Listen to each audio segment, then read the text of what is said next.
Hello viewers, আসসালামু আলাইকুম। আজ আমি আপনাদের সঙ্গে শেয়ার করব কিভাবে আপনারা আপনাদের কালো রুক্ষ শুষ্ক ফাটা ঠোঁটকেও রাতারাতি নরম কোমল ও গোলাপি বানিয়ে নিতে পারবেন। আমাদের ঠোঁট যদি এইরকমই রুক্ষ শুষ্ক কালো হয়ে থাকে তাহলে এটা দেখতে ভীষণই বাজে দেখায়। তাই মুখের সাথে সাথে অবশ্যই আমাদের ঠোঁটেরও যত্ন নেওয়া উচিত। তা না হলে কিন্তু আমাদের সৌন্দর্য অনেকটাই নষ্ট হয়ে যায়। তাই আমার এই ঘরোয়া টোটকাটি বা ঘরোয়া রেমেডিটি করে নিন, দেখবেন একদিনেই আপনাদের ঠোঁট গোলাপি হয়ে উঠবে।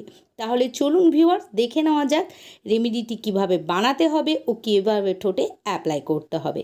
তবে তার আগে বলি, যারা এখনও আমার ইউটিউব চ্যানেলটিকে সাবস্ক্রাইব করে রাখেননি তারা প্লিজ আমার পরবর্তী এইরকমই বিউটি টিপস দেখার জন্য চ্যানেলটিকে সাবস্ক্রাইব করে রাখুন। আর ভিডিওটি যদি ফেসবুক পেজ থেকে দেখেন তাহলে পেজটিকেও ফলো করে দিন। এই রেমেডিটি দুটি স্টেপে আমাদেরকে করে নিতে হবে। আমরা প্রতিনিয়ত যদি আমাদের ঠোঁটকে পরিষ্কার না করি তাহলে আমাদের ঠোঁটের ওপর কালো ময়লার পরত জমে যায়।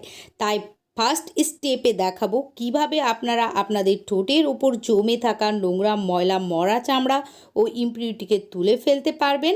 আর সেকেন্ড স্টেপে একটি ময়শ্চারাইজিং লিপ বাম বানিয়ে দেখাবো, যেটি ডেইলি 2 থেকে 3 বার লাগাবেন। তাহলেই দেখবেন আপনাদের ঠোঁট নরম কোমল মোলায়েম ও সেই সঙ্গে গোলাপি হয়ে উঠবে। ফার্স্ট স্টেপের জন্য আমাদেরকে প্রথমেই নিয়ে নিতে হবে 1 চা চামচ ঘি। ঘি আমাদের ত্বকের জন্য ভীষণই ভালো। আপনারা পারলে এখানে দেশি ঘি ব্যবহার করবেন। তারপর এর মধ্যে কয়েক ফোঁটা লেবুর রস অ্যাড করতে হবে। লেবুর রস আমাদের কালো ঠোঁটকে ন্যাচারালভাবে ব্লিচ করে গোলাপি বানাতে সাহায্য করবে। তারপর আমাদেরকে এর মধ্যে দিতে হবে 1/2 চা চামচ মতো চিনি। চিনি খুব ভালো স্ক্রাবারের কাজ করে, তাই এটি আমাদের ঠোঁটের উপর লেগে থাকা নোংরা ময়লার পরত, মরা চামড়া ও কালচে ভাবকে তুলে ফেলবে, সেই সঙ্গে ঠোঁটকে সফট বানাবে।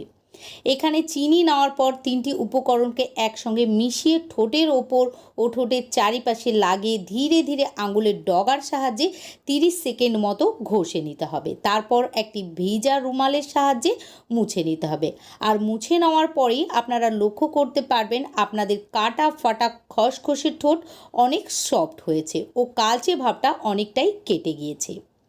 ফার্স্ট স্টেপ কমপ্লিট করার পর আমাদেরকে চলে যেতে হবে সেকেন্ড স্টেপে। আর সেকেন্ড স্টেপের জন্য আমাদেরকে একটি বাটির মধ্যে নিয়ে নিতে হবে 1 চা চামচ ভ্যাসলিন। এখানে আমি ভ্যাসলিন ব্যবহার করেছি, আপনারা যে কোনো পেট্রোলিয়াম জেলি ব্যবহার করতে পারেন। এটি আমাদের ত্বকের ময়শ্চারাইজকে ধরে রাখতে সাহায্য করে, ত্বককে হাইড্রেট রাখে, ফলে ঠোঁটে লাগালে কাটা ফাটা ঠোঁটও জুড়ে গিয়ে সফট ও সাপল হয়। এবার আমাদেরকে নিতে হবে 1 চা চামচ বাদাম তেল। বাদাম তেল আমাদের ত্বকের জন্য ভীষণ ভালো। এটি আমাদের ডেড স্কিন সেলকে রিমুভ করে, ত্বককে রিজুভেনেট করে এবং ঠোঁটকে ফাটতে দেয় না, হাইড্রেট ও ময়শ্চারাইজ করে রাখে। নেক্সট এর মধ্যে একটি ভিটামিন ই ক্যাপসুল অ্যাড করতে হবে। আমাদের ঠোঁটে যদি কালচে দাগ থাকে, ঠোঁট ফেটে যায় বা ঠোঁট শুকিয়ে যায়, তাহলে এই সমস্যা থেকে মুক্তি পেতে অবশ্যই ভিটামিন ই ক্যাপসুল যোগ করুন।